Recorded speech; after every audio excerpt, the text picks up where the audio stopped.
Study IQ IAS, अब तैयारी हुई अफोर्डेबल। नमस्कार, मैं हूं ओम द्विवेदी। स्वागत करता हूं आपका स्टडी IQ IAS के इस प्लेटफॉर्म पे, जिसमें आज मैं आपके साथ उत्तर प्रदेश की जो दैनिक खबरें हैं उन पर चर्चा करने वाला हूं। और हमारी चर्चा को शुरू करने से पहले मैं आपको एक इंपॉर्टेंट इन्फॉर्मेशन देना चाहता हूं, जो कि हमारे लाइफ फाउंडेशन बैच के बारे में है। जो भी विद्यार्थी उत्तर प्रदेश PCS की और UPSC की तैयारी साथ में कर रहे हैं, उनके लिए ये बैच कॉम्बो बैच है, जिसमें आप तैयारी करके अपनी जो तैयारी है उसको संपूर्ण रूप से विकसित कर सकते हैं। और इसकी अगर फीस की बात करते हैं तो इसकी फीस वैसे तो 38,500 है, लेकिन अगर आप मेरा कोड ओम लाइव यूज करते हैं तो ये फीस घट करके 21,999 हो जाती है। जल्द से जल्द इसमें एडमिशन लीजिए और अपनी तैयारी को सुदृढ़ बनाइए। चलिए शुरू करते हैं अपना आज की पहली खबर। जो पहली खबर है वो हरदोई की से निकल के आ रही है।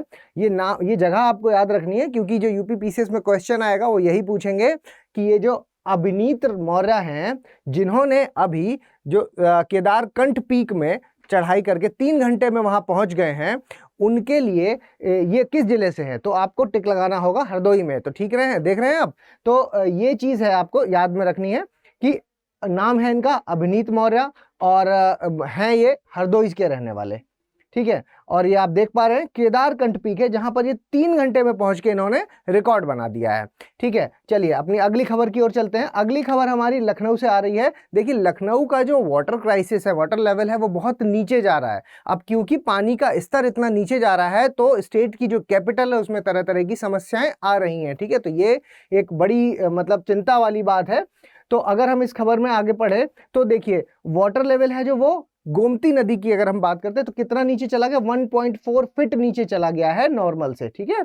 क्यों? क्योंकि एक्सट्रीम वेदर कंडीशंस हैं जो वो देखने को मिल रही हैं, जिसकी वजह से ये वाटर लेवल है जो नीचे चला गया। जो नॉर्मल वाटर होता है इसको क्या कहते हैं, इनटेक पॉइंट बोला जाता है, ठीक है। तो वो नीचे चला गया है। और आप ये बात देख पा रहे हैं कि अलग अलग शहरों में, ठीक है, वहां पर क्या है कि ये जलकल डिपार्टमेंट है, उसने सप्लाई को उन्हें सुबह और शाम काटना पड़ा है, ठीक। मतलब कि आप इससे ये समझ पा रहे हैं कि चिंताग्रस्त स्थिति है, क्योंकि पीने के पानी की भी समस्या है जो वहां पर देखने को मिलने वाली है, ठीक है।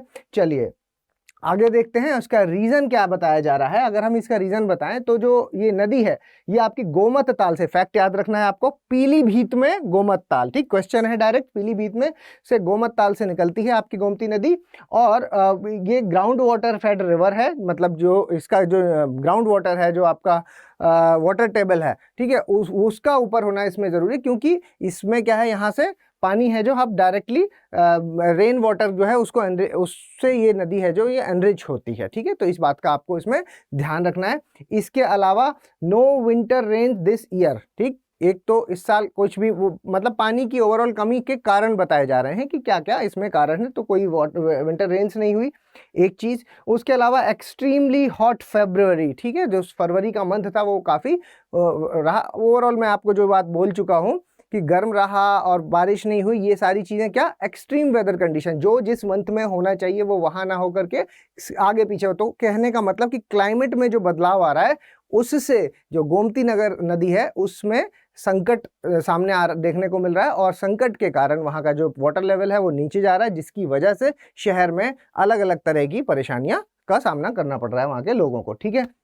तो अगर हम वहाँ के सॉल्यूशंस की बात करें कि क्या है उसके सॉल्यूशन, तो 2 सॉल्यूशन जो सामने आए हैं। तो एक तो देखिए आपको रेन वाटर हार्वेस्टिंग पर ध्यान देना पड़ेगा, मतलब जो बारिश का पानी है उसको संचित करने पर ध्यान देना पड़ेगा। और दूसरी चीज़ है जो ग्राउंड वाटर एक्सट्रैक्शन है उस पर कंट्रोल करना पड़ेगा, मतलब कि जो ग्राउंड वाटर पानी का जो नीचे से निकाला जा रहा है जो पानी, उसके एक्सट्रैक्शन को जो है वो मतलब ग्राउंड वाटर को रोकना पड़ेगा, ठीक है। तो ये इसके सॉल्यूशन है। मेन सॉल्यूशन आपको इसमें ध्यान रखना होगा कि रेन वाटर हार्वेस्टिंग, जो बारिश का पानी है उसको स्टोरेज करना, ठीक है। चलिए अगली खबर की ओर चलते हैं। और अगली खबर की ओर अगर हम देखेंगे तो प्लास्टिक के ऊपर है, मतलब क्लाइमेट से जुड़ी हुई खबर है। और उत्तर प्रदेश ने बैन कर दिया है प्लास्टिक की बोतलों का इस्तेमाल इन गवर्नमेंट ऑफिसेस, ठीक है। जो भी गवर्नमेंट सरकारी तंत्र है वहां पर जो आपका कागज और प्लास्टिक, इसके प्लास्टिक तो पूरी तरह से बंद किया गया है, और कागज का मैक्सिमम इस्तेमाल या लिमिटेड जो है रिसोर्स का मैक्सिमम इस्तेमाल करना है, या अपना जो मतलब कोई भी चीज़ को खराब नहीं करना वहां पर, तो उसके बारे में है। देखिए डिपार्टमेंट ने प्रेजेंट किया प्लास्टिक कवर्स और जो सिंगल साइडेड प्रिंटेड बुकलेट्स है, जो ये जो बुकलेट्स है ना ऐसे आपको दिखते हो, तो इसमें जैसे स्पाइरल है, अब वो स्पाइरल प्लास्टिक का बना है तो वो चीज़ हटाने के लिए बोला गया है। ज़्यादा से ज़्यादा चीज़ें किससे करनी है, ज़्यादा से ज़्यादा चीज़ें ऑनलाइन फॉर्म में करनी है। अगर इन केस ऑनलाइन की बजाय वो नॉर्मल आता भी है तो पेपर के दोनों साइड का यूज़ करना है, ऐसा नहीं कि सिर्फ एक साइड में लिख करके भेजा, मतलब रिसोर्स का मैक्सिमम इस्तेमाल करने पर ध्यान दिया गया है। ठीक है, तो प्लास्टिक को पूरी तरीके से बंद किया गया है और मीटिंग्स में जो बोतल है पानी की सप्लाई की जाती है उन पर कहा गया है कि इसको खत्म करिए, इसको बंद करिए। ठीक है, तो उसके अलावा अगर जो हम गाइडलाइंस की बात करते हैं तो 3 इसमें गाइडलाइंस देखने को मिलते हैं कि इंडिया ने बैन किया सेवरल सिंगल यूज प्लास्टिक को जुलाई 2022 से। भारत लेवल पर भी ये चीज सिंगल यूज प्लास्टिक बंद हो चुका है। इसके अलावा if it is unavoidable to send the physical files, है ना, वही जो मैंने अभी आपसे कहा कि अगर फिजिकल फाइल भेजना ही है, मतलब उसको नहीं अवॉइड किया जा रहा, तो आपको क्या करना है, प्रिंट करना है उसको दोनों साइड से। ठीक है, ताकि मैक्सिमम इस्तेमाल कर सकें।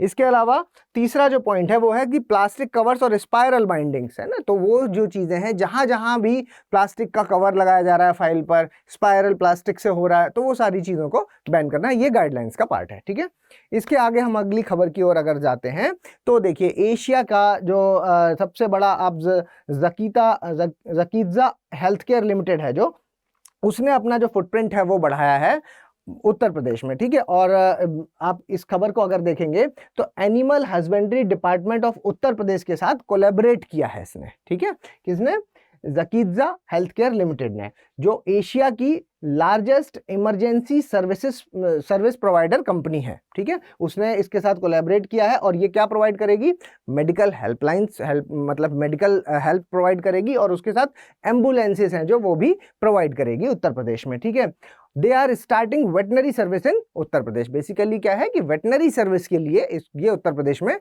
यहाँ पर इसके साथ कोलैबोरेशन किया गया है, जिसमें कितने डिस्ट्रिक्ट कवर किए गए। याद रखने वाला पॉइंट है कि 14 डिस्ट्रिक्ट हैं और कहाँ के हैं वो, वेस्टर्न यूपी वाले जो 14 डिस्ट्रिक्ट हैं उनको कवर किया गया है।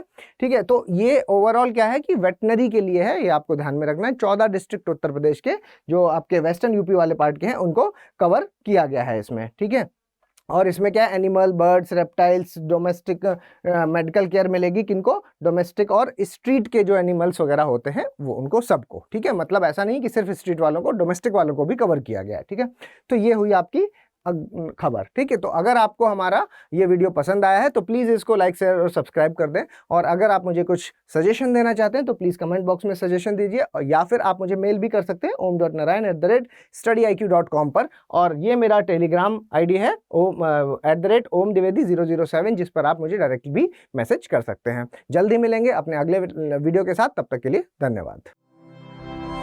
स्टडी IQ IAS, अब तैयारी हुई अफोर्डेबल।